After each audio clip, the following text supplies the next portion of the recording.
문자에 대해서 고민이 있으시다고요? 궁금한 점이 있으시다고요? 이분한테 물어보면 되죠. 그렇습니다. 빨리 모셔볼까요? 언제 봐도 든든한 분이시죠. 누나 같고, 예, 때론 친구 같은 우리 전미옥 대표님, 어서 오십시오. 어서 오세요. 안녕하세요. 네, 반갑습니다. 예. 오늘은요, 네. 이 취업 고충 처리, 예. 그래서 제가 여성가족부의 사이버 멘토링 대표 멘토를 하고 있어요. 그래서 이 여성가족부의 웹진이 위민넷인데 여기에 취업 상담 코너가 있는데 요즘 이제 그걸 맡고 있어요. 거기에 올라온 질문들을 모아서 들고 왔습니다. 오, 이게 또 이제 정말. 깨알 자랑도 이렇게 좀 네, 본인의 어떤 그러니까요. 포지션을 네, 얘기해 주시고. 네. 근데 책도 요즘 잘 괜찮죠? 네, 잘 나오고 있습니다. 예. 네. 자, 오늘도 기대가 됩니다. 저희가 궁금한 점 받아서요. 다음 주라도 해결해드리도록 할 테니까요. 궁금한 점 문자와 전화 통해서 보내주시기 바랍니다. 문자는 샵 8181, 전화는 02-845-1901번으로 보내주시면 해결해드릴게요. 네. 자, 첫 번째 고민부터 들어봐야죠. 예, 어떤 고민일까 저도 참 궁금한데요. 네. 일단 화면으로 만나보시죠. 제가 소개해드리겠습니다. 자격증을 3년 동안 준비했는데 이번에도 합격자 발표에는 제 이름이 없었습니다. 나이는 31살인데 경력은 알바한 1년이 전부이고 이제 구직 활동을 시작해보려고 하는데 31살이면 회사 신입으로 들어가기 힘들겠지요? 네, 요즘 뭐 사회 문제이기도 하잖아요. 30대 네. 미취업자들이 네. 상당히 늘어나고 있잖아요. 그렇죠? 이분하고는 물론 저랑 이제 30대 초반과 이제 끝자락이지만 저는 그래도 같은 30대로서 예, 저도 참 이렇게 힘나는 좀 메시지를 좀 드려야 될 것 같아요. 네, 맞습니다. 이렇게 저는 용기를 내서 이렇게 질문의 방 문을 두드리셨다는 것만으로도 박수를 좀 보내드리고 싶어요. 네. 근데 이분 31살인데 신입으로 입사가 가능한지, 회사에 들어가도 회사 생활이 힘들지는 않을지, 당연히 회사라는 곳은 힘들죠. 근데 이제 이런 질문을 주셨는데 저는 그보다 더 중요한 문제가 있다고 봅니다. 뭔가요? 뭐냐면 본인에게 질문을 던져보시라는 겁니다. 그러니까 내가 어떤 일을 하고 어떤 공부를 할 때 가슴이 뛰는지, 지금 자격증 공부 3년 하다가 갑자기 그냥 무턱대고 회사 들어가다 보면요, 다시 이 길은 내 길이 아닌 것 같아. 저 길도 내 길이 아닌 것 같아. 그래서 그만두고 나올 또 확률이 굉장히 많거든요. 그래서 앞으로 내가 어떤 사람으로 살고 싶은지, 앞으로 주변 사람들에게 어떤 사람으로 기억이 되고 싶은지, 이런 나에 대한 질문을 계속 던져보시는 겁니다. 그리고 내가 좋아하는 일, 잘할 수 있는 일, 그리고 남들이 나를 칭찬해줬던 일, 성과를 냈던 일, 이런 일들의 교집합을 좀 찾아보시는 거예요. 그러면서 직업에 대해서, 직무에 대해서 고민을 좀 해보셔야 되는데, 이렇게 해야 오래도록 또 일할 수 있고 가슴 뛰는 일도 만들고 직업에 대한 사명감, 또 일에 대한 사명감도 만들 수 있지 않을까 싶습니다.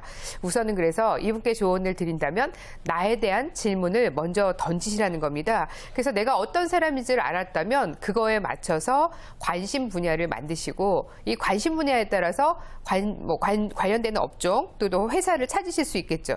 그래야지 구직 활동을 잘 하실 수 있을 거고요. 네. 그다음에 이제 두 번째는 태도, 마음가짐입니다.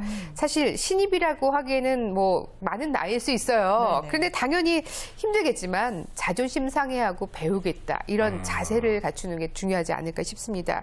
사실 많은 나이라고 하지만 제가 40대 중반에 제 입장에서 봤을 때는요, 긴 인생이기 때문에 지금이라도 본인이 좋아하는 일을 찾았다면 그것만으로도 축복이 될 수 있다고 생각합니다. 그리고 남들보다 조금 늦게 시작했으니까 더 오랫동안 오래오래 일한다, 이런 이제 또 다짐을 해보시면 좋겠습니다. 네. 사실 지금 회사에 들어가서도요, 이 커리어 플랜이 나이대로 펼쳐지지는 않거든요. 예전에는 뭐 그 기업에 들어가면 일단 나이 순으로 사원, 그다음에 대리, 과장, 이 나이 순으로 됐어요. 근데 요즘 그렇지가 않습니다. 예, 들어갔는데 나보다도 어린데 선배님으로 불러야 되고, 네. 나보다도 나이가 많은데 후배님이기도 하고요. 그렇죠. 그리고 또 능력을 인정받으면 누가 먼저, 같은 동기라도 사실 진급을 더 빨리 하고 그럴 수가 있어요. 그래서 능력만 좋으면 나보다도 더 나이가 어린 상사를 이제는 좀 많이 만날 수 있기 때문에 너무 주눅들지 않으셔도 된다는 겁니다. 네. 무엇보다도 직장 생활 늦게 시작한다면 오래도록 일하겠다는 마음을 좀 품으셨으면 좋겠어요. 오래도록 일할 수 있는 나만의 솔루션을 갖기 위해서 아까 말씀드렸지만 제일 중요한 거, 나를 찾는 그리고 나에 대한 질문을 많이 던져보시고 그게 해답을 찾는 것부터 시작하셨으면 합니다. 네. 네, 그래요. 예, 힘내세요. 뭐 저도 지금 딱 그 31살 나이에 방송 시작했습니다. 예. 여기 보기 좋은 딱 거예요. 예, 네, 바로 저 예잖아요. 그 전까지 회사 다니다 좋아하는 일을 찾으니까 더 신나고 더 일도 즐겁게 잘 되더라고요. 저는 지금 후회하지 않습니다. 그래요. 본인의 선택을 믿어주세요. 네, 빠르다고 다 좋은 게 아니잖아요. 늦는 만큼, 간절한 만큼 더 열심히 오랫동안 일할 수 있으니까요. 희망 가지시고 말씀해 주신 것처럼 뭐가 내 가슴을 뛰게 하는지 그걸 먼저 좀 그래요. 찾아보시는 게 좋을 것 같습니다. 자, 두 번째 고민 어떤 내용일까요? 화면으로 만나보시죠. 네. 첫 직장에서 경력 1년, 지금 직장에서 경력이 1년 6개월 정도입니다. 당장은 아니더라도 이직을 해야 할 텐데요. 제 상황이라면 어느 정도의 경력을 만들고 이직을 하는 것이 좋을까요? 보내주셨네요. 그러니까 1년에 1년 6개월이면 총 한 2년 2년 6개월 예. 정도의 경력이 있으신 건데 그래요.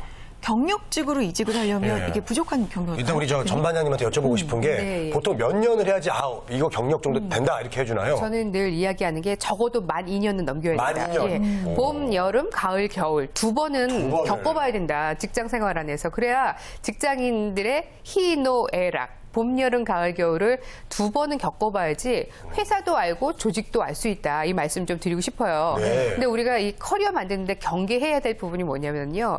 철새처럼 이동하는 직장인, 메뚜기처럼 여기저기 다니는 직장인이거든요. 사실 첫 직장에서 1년, 그다음에 지금 직장에서도 1년 6개월이에요. 그래서 다시 게다가 질문 주신 분이 다시 이직하기 위해서 경력을 쌓는다. 그러면 사실 주변에 있는 선배들도 그 마음을 알기 때문에 예, 이분에게 기회를 주기는 어렵지 않을까 하는 또 생각입니다. 옮길까 봐. 예, 그렇죠. 또 이 사람 결국은 또 다른 데로 옮길 거 아닐까 이런 생각을 또 갖게 되겠죠. 그래서 사실은 직장 생활 저는 만 2년, 그러니까 3년 차가 되고 나서 보면은 회사와 나의 관계도 돌아볼 수 있게 되고요. 네. 앞으로 이제 내가 하고 싶은 것, 그다음에 일을 해왔으니까 어떤 일에서 성과를 냈다는 걸 또 알 수가 있어요. 그래서 숫자로 말해 보일 수 있는 근거 자료를 또 만들 수가 있거든요. 그래서 그런 고민을 거친 후에 이직은 그때 고민해도 충분하다 이런 말씀 좀 드리고 싶어요. 사실 이제 3년이라는 시간이 상사와의 관계, 또 후배와의 관계, 동료와의 관계, 인간관계는 이렇게 해야 된다. 일의 성과는 이렇게 내야 된다. 직장 생활에 이제 A, B, C, D 이렇게 떼는 단계이거든요. 근데 인사 담당자 입장에서는 어느 직장을 가더라도 이 정도 경력이면 다시 분명히 또 뭐 옮겨가지 않을까 이런 생각을 하면서 쉽게 뽑아주지 않는다는 거죠. 그래서 3년 차가 되면 우리가 회사에서도 승진을 해주거든요. 대리가 되기도 하고 또 뭐 과장이 되고 이런 승진, 승급이 되는 것도 동기부여를 해주는 그런 방법일 수 있습니다. 그래요? 저는 이분에게 조언하고 싶습니다. 이직을 하는 것을 고민하지 마시고요. 지금의 나의 일, 나의 직장에 팍 올인을 해보시라는 거, 몰두해보시라는 거. 실은 이게 최고의 직장 성과가 될 수 있고요. 이런 고민을 또 하시다 보면 평판이 안 좋아질 수 있습니다. 요즘은 보면은요, 회사 옮겨 다닐 때 평판조회라는 거 그렇죠. 꽤 많이 하거든요. 전화로 물어보고, 이전 직장의 동료들에게 이 사람이 어땠는지 물어보고, 그렇기 때문에 적을 절대로 또 만들면 안 되고요. 네. 예, 무엇보다도 평판 관리가 중요하기 때문에 조직 안에서 일 잘하는 사람으로 나의 평판을 좀 만들어 가 보셨으면 합니다. 그리고 저는 이분 가능하면 직급을 좀 높여가지고 이동하시는 걸 조언을 해드리고 싶어요.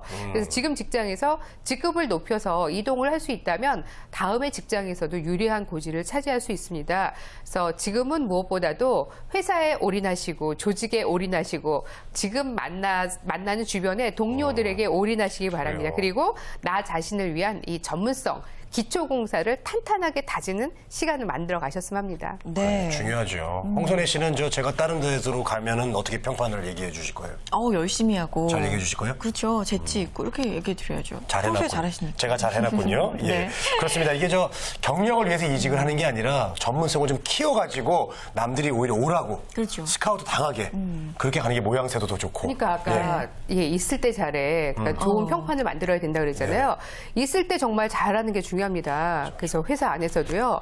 밥도 잘 사고 주변 사람들에게 좋은 인간성. 그다음에 그렇다고 인간성만 좋은 게 아니라 일도 정말 잘한다. 그런 사람들이죠. 이런 평판을 가지고 가야지 평상시에 그 사람의 어떤 태도가 다음 직장을 그대로 보여줄 수 있다는 거 기억을 하셨으면 합니다. 맞습니다. 일단은 이직보다는 지금 직장에 좀 더 올인을 해보시라고 종종 밥 조언을 사주고 뭐 해주셨어요. 커피 사준 거 이런 거 잘 좀 기억해 주시고. 네, 자, 기억할게요. 다음 취업 고민 봅시다. 네, 화면으로 함께 보시죠.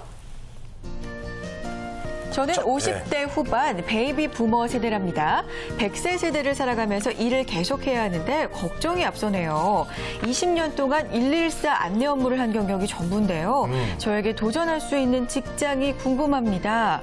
라고 주셨습니다. 아, 되게 특이한데요, 이분은? 근데 대단하세요, 일단. 그렇죠. 50대 후반인데 다시 도전할 수 있는 직장을 지금 고민 주신 거잖아요. 그렇죠? 근데 이제 경력이 이제 딱 그거네요. 20년 동안 114 안내업한 거 이거 하나예요. 네네. 예, 어떻게 될까요? 그렇지만 이제 50대 후반이신데 다시 재취업을 하신다. 그렇죠. 예. 취업의 문을 두드리신다. 그것만으로도 박수를 보내드릴 저도요. 거예요. 네. 왜냐하면 뭐 이모뻘 되는 분, 또 엄마뻘 되는 분인데 이렇게 또 일에 대한 어떤 고민을 하시잖아요.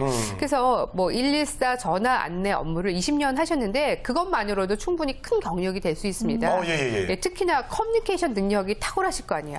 그다음에 이 감정 조절 능력도 예, 한마디로 탁월하실 잘 참는 거예요. 거. 잘 참으실 거예요. 다른 사람의 그리고 말을 잘 들어주는 거. 예, 그다음에 고객 관리 능력 이것도 아마 탁월하실 겁니다. 요즘은 온라인 쇼핑 많아지고요. 또 홈쇼핑 영역들이 많아지면서 고객을 응대하는 이 전문 조직들도 점점 많아지고 있습니다. 그래서 일명 콜센터라든지 아니면 컨택센터라든지 이런 부분들이 많아지고 있기 때문에 114 안내 업무 기반으로 해서 사실은 후배들을 코칭하는 직업을 가지실 수도 있어요. 그리고 콜센터들이 많아지고 있기 때문에 이 고객을 응대하는 방법을 가르치는 강사가 되실 그렇죠. 수도 있어요. 네, 강사 있어야죠. 그리고 요즘 이제 감정 노동이라는 게 맞아요. 올해 이슈가 되고 있어요. 그렇죠. 육체 노동, 정신 노동 여기에 대해서 감정도 하나의 노동이라 주로 서비스업에 종사하는 분들에게 해당되는 부분인데요. 이 감정 노동을 받으시는 스트레스를 많이 받는 분들을 향해서도 어떻게 보면 이제 이분이 새로운 직업도 가지실 수 있습니다. 요즘 감정 노동 관리사라는 직업들도 얘기가 되고 있거든요. 그래서 고객과 관련된 업종에서 이분은 두각을 나타내실 수가 있어요. 그리고 일단 이모와 같은 푸근한 어떻게 보면 나이가 주는 여유로움이 있거든요. 그렇기 때문에 다른 사람들이 무엇보다도 편안하게 그분을 이제 만나실 수 있을 것 같고요. 네. 또 보험 설계사라는 직업도 있을 수 있습니다. 요즘은 이제 보험사 같은 경우에도 직접 얼굴을 보면서 만나는 영업도 있지만 전화로 텔레마케터로 하는 보험 영업도 있거든요. 홈쇼핑 등의 이 판매를 통해서 보험 영업도 되기 때문에 보험회사 세일즈우먼의 경우에는 건강하고 또 이 건강하기만 한다면 정년이 없이 일을 할 수가 있어요. 그래서 이런 업종에도 도전을 해보실 수 있지 않을까 싶어요. 네. 제가 최근에 이제 그 모 보험회사 직원을 만나서 얘기를 들어봤더니 네네네. 여기도 이제 전화 텔레마케터 주로 업무를 하는 곳인데 보험 영업하시는 분들이 평균 나이가 40대 후반, 50대라 그래요. 높네요. 예, 그러니까 이분이 도전하시기에 충분히 뭐 네. 괜찮은 거죠. 예. 그래서 자유롭게 또 일하실 수 있기 때문에 도전해볼 직업군에 좀 추가해 드리고 싶습니다. 또 이렇게 고민이 되신다면요. 혼자만 끙끙 앓지 마시고요. 그다음에 인터넷으로 검색을 하는 것도 사실 한계가 있거든요. 그래서 이제 본인이 속한 지역구에 구청이라든지 여성 관련 단체에서도 적극적으로 오프라인 상담을 또 해주고 있습니다. 그래서 상담도 받아보시고 여기서 이제 추천해주는 연관성 있는 직업을 선택하신다면 또 좋은 결과를 이룰 수 있지 않을까 싶습니다. 저도 이분께 응원의 박수를 좀 보내드리고 싶고요. 네. 그리고 사실은 이제 50대 이 퇴직을 하시고 난 다음에도 일을 하신다 그러니까 갑자기 저도 정말 나도 열심히 살아야 돼 이런 이제 도전 의지가 생기네요. 네. 우리 전 반장님은 뭐 저기 잘 지금 하고 계시고 이제 수입도 좋으세요. 걱정 안 하셔도 됩니다. 이분 같은 경우는 정말 저희 같은 인생 후배들에게 귀감이 되시는 것 같아요. 끝까지 맞아요. 도전하고 노력하고. 예. 제가 또 하나 추천해드리고 싶은 네. 게 있는데 요즘 저 중학교에 이제 그 진로 상담하는 커리어 코치라고 있어요. 그걸 또 여성분들 재취업을 많이 하시더라고요. 그 직업도 이분 하시면 굉장히 잘하실 것 같아요. 네. 예. 자, 50대 재취업도 요즘 정말 활발한데 50대에도 도전을 멈추지 않은 이런 분들에게 저도 네. 박수를 보내드리고 싶습니다. 네. 자, 마지막으로 취업 준비생들에게 힘이 나는 한마디 전 반장님 네. 부탁드려요. 이 어린 왕자의 저자 생텍쥐베리가 이런 얘기를 했습니다. 네. 사막이 아름다운 건 어딘가에 샘이 숨어있기 때문이다라고 얘기를 했거든요. 사실 이제 나만의 샘물이 어딘가 있을 겁니다. 나만의 오아시스를 찾아서 도전하는 그런 시간 만들어 가셨으면 합니다. 네, 오늘 전반장님의 말씀은 정말 그 사막의 오아시스 같은 그런 말씀 해주셨습니다. 맞습니다. 취업 고충 처리반 여러분들의 또 다양한 고민을 해결해 드렸습니다. 네. 오늘 미션 성공이네요. 성공이네요. 네. 자, 세이마 연구소의 전미옥 대표님과 함께했습니다. 고맙습니다. 네, 고맙습니다. 감사합니다.